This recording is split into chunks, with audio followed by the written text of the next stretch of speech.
Sección rapidez y fuentes de electrones en un circuito, pregunta 23 de la física conceptual de Paul Hedwig, el capítulo 23 de corriente eléctrica. ¿Por qué se calienta un alambre que conduce una corriente eléctrica? Bueno, encontré esta gráfica, me pareció que podría hacer una comparación. Imagínense la cantidad de personas acá, ¿cierto? Y miren, se están empujando. Entonces, ¿qué sucede con las personas que los empujan de un lado para el otro? Esas personas se golpean las unas contra las otras y de una u otra forma comienzan estas personas a sentir calor.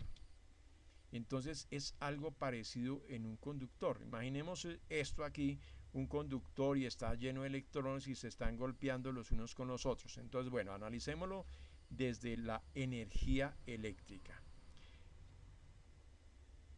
Estos electrones tienen una energía cinética porque se están moviendo. Cuando golpean a otro y pierden rapidez, uno dice, ¿qué se hizo la energía cinética que traía si traía una rapidez y ahora tiene una rapidez menor? ¿En qué se transformó esa energía cinética? Pues sencillamente se transformó en calor. Ahora, ¿qué sucede si hay muchísimos electrones, como observamos en esta gráfica, que hay muchas personas y comienzan a golpearse? Entre más golpes reciban las personas, porque hay muchas personas, es más la energía calorífica que van a recibir estas personas. Entonces, por lo tanto, se calienta el conductor porque tiene una cantidad muy grande de electrones que se están golpeando y la energía cinética de los electrones, que es una energía de movimiento, se va a transformar ahora en calor. Eso es lo que sucede. Entonces vamos a leer qué es lo que nos dice aquí. Una idea equivocada común acerca de las corrientes eléctricas es que se propagan por los alambres conductores debido a que los electrones rebotan entre sí, que un impulso eléctrico se transmite en forma parecida al efecto dominó. Ojo con eso. Toda la vida escuché yo que es que el efecto dominó se parece mucho a las corrientes eléctricas, que si un dominó cae y golpea a otro, entonces ese otro golpea al otro y entonces al interior del conductor eléctrico se produce un efecto dominó y que por eso es que se mueven los electrones. Y resulta que no es eso lo que no es igual al efecto dominó, en que una ficha que cae transfiere su caída a toda la fila de fichas paradas y cercanamente espaciadas. Eso no es cierto, en los electrones no sucede lo mismo. El concepto del efecto dominó es bueno para la transmisión del sonido, ahí sí, una onda golpea a la otra y así sucesivamente, pero no para la transmisión de la energía eléctrica. Los electrones que se pueden mover con libertad en un conductor son atraídos por el campo eléctrico que se establece sobre ellos y no por los choques entre ellos. A ver, ¿cómo así? Cuando yo conecto un conductor a una fuente de voltaje, de tensión, de diferencia de potencial, se establece un campo eléctrico entre los extremos que va a vibrar. Entonces, eso es lo que realmente hace que los electrones se muevan, ¿está claro? O sea, el campo eléctrico es el que empuja a los electrones. No es que toca esperar a que el primer electrón que se encuentra en el comienzo del conductor golpea al segundo y ese segundo golpea al tercero y entonces ya el primero se vuelve otra vez a mover.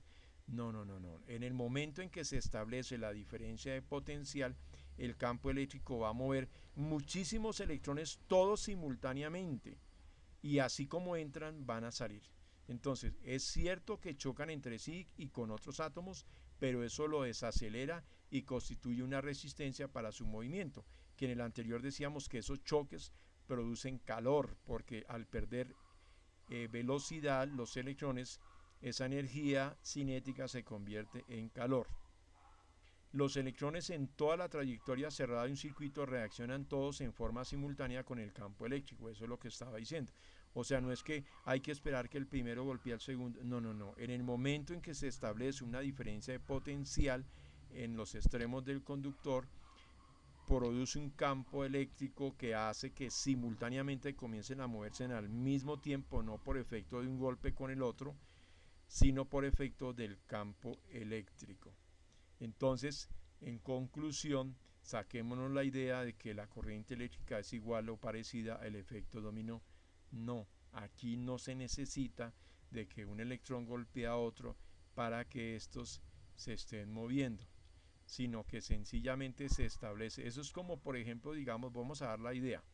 Yo tengo varios objetos encima de una mesa, ¿cierto? La diferencia de potencial es cero, por lo tanto ellos no se mueven. Y resulta que yo puedo levantar de alguna manera todos los elementos que están encima de la mesa simultáneamente, los levanto de la mesa y los suelto. Y resulta que en la mesa hay otros elementos, entonces estos golpean a los otros. Y se genera, eso sería como continuo. Entonces dice, los electrones al ser muchos tratando de moverse un espacio muy pequeño, unos se golpean contra otros y esa energía cinética se convierte en energía térmica, ya lo había dicho. Los electrones de conducción se aceleran por el campo en una dirección paralelo a las líneas del campo. Entonces en ese caso el campo eléctrico que se produce, si va de izquierda a derecha, pues todos se van a mover hacia allá. En la corriente alterna, ¿qué sucede? Que ese se voltea ahora y entonces ya no van a girar de izquierda a derecha, sino ahora de derecha a izquierda y se la pasan en ese continuo movimiento. Entonces en un tubo de esos fluorescentes, por dentro de él, nosotros creemos o no creeríamos que los electrones se están moviendo 60 veces en un segundo de izquierda a derecha y luego de derecha a izquierda, en un segundo 60 veces. Antes de que su rapidez alcance un valor apreciable, rebotan en los diodos metálicos anclados que interrumpen sus trayectorias. Por eso los electrones no pueden viajar a la velocidad de la luz y les transfieren algo de su energía cinética. Esta es la causa por la que se calientan los conductores. Dice acá, esta es la causa por la que se calientan los conductores con corrientes.